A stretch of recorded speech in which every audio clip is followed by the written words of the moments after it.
بسم اللہ الرحمن الرحیم۔ ملفوظات حضرت مسیح موعود 4 نومبر 1905، لیکچر لدھیانہ جو حضور علیہ السلام نے ہزاروں آدمیوں کی موجودگی میں دیا۔ فرمایا، اول میں اللہ تعالیٰ کا شکر کرتا ہوں جس نے مجھے یہ موقع دیا کہ میں پھر اس شہر میں تبلیغ کرنے کے لیے آؤں۔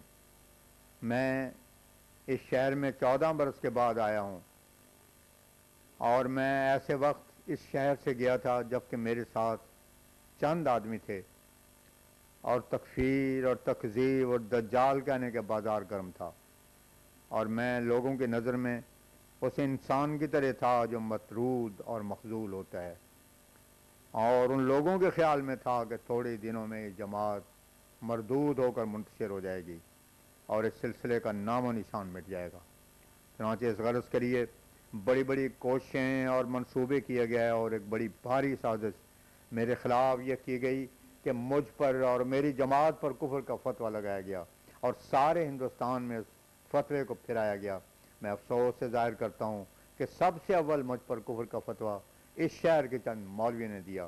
مگر میں دیکھتا ہوں اور آپ دیکھتے ہیں کہ وہ کافر کہنے والے موجود نہیں، اور خدا تعالیٰ نے مجھے اب تک زندہ رکھا اور میری جماعت کو بڑھایا۔ میرا خیال ہے کہ وہ فتویٰ کفر جو دوبارہ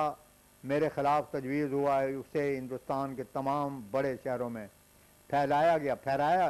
تمام بڑے شہروں میں پھیرایا گیا، اور 200 کے قریب مولویوں اور مشائخوں کی گواہیاں اور مہریں اس پر کرائی گئیں۔ اس میں ظاہر کیا گیا کہ یہ شخص بے ایمان ہے، کافر ہے، دجال ہے، مفتری ہے، کافر ہے، بلکہ اکفر ہے۔ غرض جو کچھ کسی سے ہو سکا میرے نسبت اس نے لکھا، اور ان لوگوں نے اپنے خیال میں یہ سمجھ لیا کہ بس یہ ہتھیار اب اس سلسلے کو ختم کر دے گا، اور فی الحقیقت اگر یہ سلسلہ انسانی منصوبہ اور افطرا ہوتا تو اس کے ہلاک کرنے کے لیے یہ فتوے کا ہتھیار بہت ہی زبردست تھا، لیکن اس کو خدا تعالیٰ نے قائم کیا تھا۔ پھر وہ مخالفوں کی مخالفت اور عداوت سے کیوں کر مر سکتا تھا؟ جس قدر مخالفت میں شدت ہوتی گئی اسی قدر اس سلسلے کی عظمت اور عزت دلوں میں جڑ پکڑتی گئی، اور آج میں خدا تعالیٰ کا شکر کرتا ہوں کہ یا تو وہ زمانہ تھا کہ جب میں شہر میں آیا اور یہاں سے گیا تو صرف چند آدمی میرے ساتھ تھے اور میری جماعت کی تعداد نہایت ہی قلیل تھی، اور یا اب وہ وقت ہے کہ تم دیکھتے ہو کہ ایک کثیر جماعت میرے ساتھ ہے، اور جماعت کی تعداد 3 لاکھ تک پہنچ گئی ہے، اور دن بدن ترقی ہو رہی ہے، اور یقیناً کروڑوں تک پہنچے گی۔ پس اس انقلاب عظیم کو دیکھو کہ کیا یہ انسانی ہاتھ کا کام ہو سکتا ہے؟ دنیا کے لوگوں نے تو چاہ کے سلسلے کا نام و نشان مٹا دیں، اور اگر ان کے اختیار میں ہوتا تو وہ کبھی اس کو مٹا چکے ہوتے،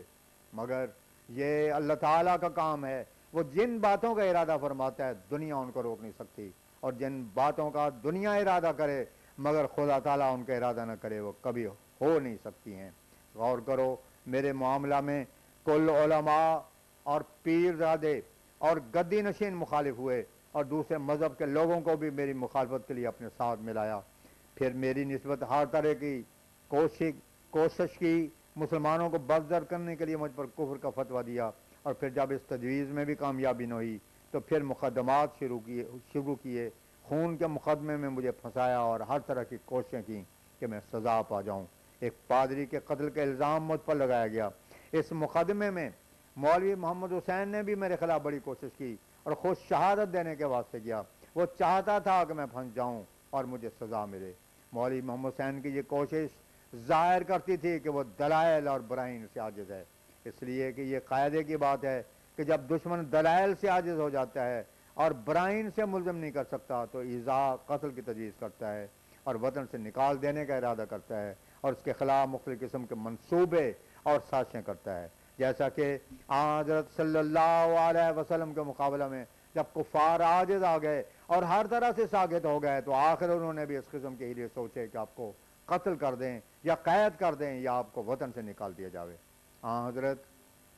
صلی اللہ علیہ وسلم کے صحابہ کو ایذائیں دیں، مگر آخر وہ سب کے سب اپنے ارادوں اور منصوبوں میں نامراد اور ناکام رہے۔ اب وہی سنت اور طریق میرے ساتھ ہو رہا ہے، مگر یہ دنیا بغیر خالق اور رب العالمین کی ہستی نہیں رکھتی۔ وہی ہے جو جھوٹے اور سچے میں امتیاز کرتا ہے اور آخر سچے کی حمایت کرتا اور اسے غالب کر کے دکھا دیتا ہے۔ اب اس زمانے میں جب خدا تعالیٰ نے پھر اپنی قدرت کا نمونہ دکھایا ہے، میں اس کی تائیدوں کا ایک زندہ نشان ہوں، اور اس وقت تم سب کے سب دیکھتے ہو کہ میں وہی ہوں جس کو قوم نے رد کیا، اور میں مقبولوں کی طرح کھڑا ہوں۔ تم قیاس کرو کہ اس وقت آج سے 14 برس پیچھے جب میں یہاں آیا تھا تو کون چاہتا تھا کہ ایک آدمی بھی میرے ساتھ ہو؟ علماء، فقراء اور ہر قسم کے معظم مکرم لوگ یہ چاہتے تھے کہ میں ہلاک ہو جاؤں اور اس سلسلہ کا نام و نشان مٹ جاوے۔ وہ کبھی گوارہ نہیں کرتے تھے کہ ترقیات نصیب ہوں، مگر وہ خدا جو ہمیشہ اپنے بندوں کی حمایت کرتا ہے اور جس نے راست بازوں کو غالب کر کے دکھایا ہے، اس نے میری حمایت کی اور میرے مخالفوں کے خلاف ان کی امیدوں اور منصوبوں کے بالکل برعکس اس نے مجھے وہ قبولیت بخشی کہ خلق کو میری طرف متوجہ کیا جو ان مخالفتوں اور مشکلات کے پردوں اور روکوں کو چیرتی ہوئی میری طرف آئی اور آ رہی ہے۔ اب غور کا مقام ہے کہ کیا انسانی تجویزوں اور منصوبوں سے یہ کامیابی ہو سکتی ہے کہ دنیا کے بارسوخ لوگ ایک شخص کی ہلاکت کے فکر میں ہوں اور اس کے خلاف ہر قسم کے منصوبے کیے جاویں، اس کے لیے خطرناک آگ جلائی جاوے، مگر وہ ان سب آفتوں سے صاف نکل جاوے؟ ہرگز نہیں۔ یہ خدا تعالیٰ کے کام ہیں جو ہمیشہ اس نے دکھائے ہیں۔ پھر اسی امر پر زبردست دلیل یہ ہے کہ آج سے 25 برس پیشتر جبکہ کوئی بھی میرے نام سے واقف نہ تھا اور نہ کوئی شخص قادیان میں میرے پاس آتا تھا یا خط و کتابت رکھتا تھا، اس گمنامی کی حالت میں ان قسم پرسی کے ایام میں اللہ تعالیٰ نے مجھے مخاطب کر کے فرمایا، یاتون من کل فج عمیق و یاتی کا من کل فج عمیق لا تسائر لخلق اللہ ولا تسم من الناس رب لا تذرنی فردم وانت خیر الوارثین۔ یہ وہ زبردست پیش گوئی ہے جو ان ایام میں کی گئی اور چھپ کر شائع ہو گئی، اور ہر مذہب و ملت کے لوگوں نے اسے پڑھا، ایسی حالت اور ایسے وقت میں کہ میں گمنامی کے گوشے میں پڑا ہوا تھا اور کوئی شخص مجھے جانتا نہ تھا۔ خدا تعالیٰ نے فرمایا کہ تیرے پاس دور دراز ملکوں سے لوگ آئیں گے اور کثرت سے آئیں گے، اور ان کے لیے مہمانداری کے ہر قسم کے سامان اور لوازمات بھی آئیں گے، کیونکہ ایک شخص ہزاروں لاکھوں انسانوں کو مہمانداری کے جمیل لوازمات مہیا نہیں کر سکتا اور نہ اس قدر اخراجات کو برداشت کر سکتا ہے۔ اس لیے خود ہی فرمایا یاتی کا من کل فج عمیق، ان کے سامان بھی ساتھ ہی آئیں گے، اور پھر انسان کثرت معلومات سے گھبرا جاتا ہے اور ان سے قد خلقی کر بیٹھتا ہے، اس لیے اس سے منع کیا کہ ان سے قد خلقی نہ کرنا، اور پھر یہ بھی فرمایا کہ لوگوں کی کثرت کو دیکھ کر تھک نہ جانا۔ اب آپ غور کریں کہ کیا یہ عمل انسانی طاقت کے اندر ہے کہ 25-30 برس پہلے ایک واقعہ کی اطلاع دے اور وہ بھی اسی کے متعلق اور پھر اسی طرح پر وقوع بھی آ جاوے۔ انسانی ہستی اور زندگی کا تو ایک منٹ کا بھی اعتبار نہیں، اور نہیں کہہ سکتے کہ دوسرا سانس آئے گا یا نہیں۔ پھر ایسی خبر دینا یہ کیوں کر اس کی طاقت اور قیاس میں آ سکتا ہے؟ میں سچ کہتا ہوں کہ یہ وہ زمانہ تھا جب کہ میں بالکل اکیلا تھا اور لوگوں سے ملنے سے بھی مجھے نفرت تھی، اور چونکہ ایک وقت آنے والا تھا کہ لاکھوں انسان میری طرف رجوع کریں، اس لیے اس نصیحت کی ضرورت پڑی، لا تسائر لخلق اللہ ولا تسم من الناس۔ اور پھر انہی دنوں میں یہ بھی فرمایا انت منی بمنزلت توحیدی فہانان توہانا و تعرف بین الناس، یعنی وہ وقت آتا ہے کہ تیری مدد کی جائے گی اور تو لوگوں کے درمیان شناخت کیا جائے گا۔ اسی طرح پر فارسی، عربی اور انگریزی میں کثرت سے ایسے علامات ہیں جو اس مضمون کو ظاہر کرتے ہیں۔ اب سوچنے کا مقام ہے ان لوگوں کے لیے جو خدا تعالیٰ کا خوف رکھتے ہیں کہ اس قدر عرصہ دراز پیشتر ایک پیشگوئی کی گئی اور وہ کتاب میں چھپ کر شائع ہوئی۔ برائین احمدی ایسی کتاب ہے جس کو دو دشمن سب نے پڑھا، گورنمنٹ میں بھی اس کی کاپی بھیجی گئی، عیسائیوں ہندوؤں نے اسے پڑھا، اس شہر میں بھی بہتوں کے پاس یہ کتاب ہوگی، وہ دیکھیں کہ اس میں درج ہے یا نہیں۔ پھر وہ مولوی جو ماس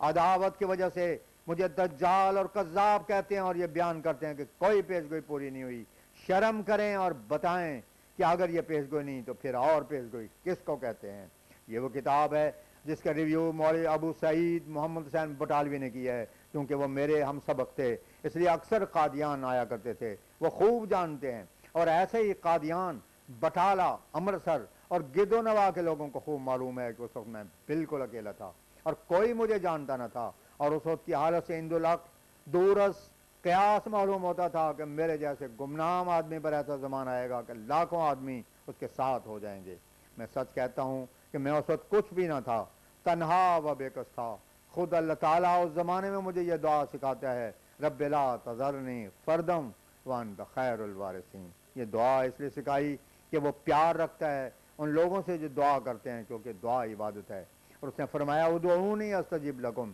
المومن آیت 61، دعا کرو میں قبول کروں گا۔ اور حضرت صلی اللہ علیہ وسلم نے فرمایا کہ مغز اور مخ عبادت دعا ہی ہے۔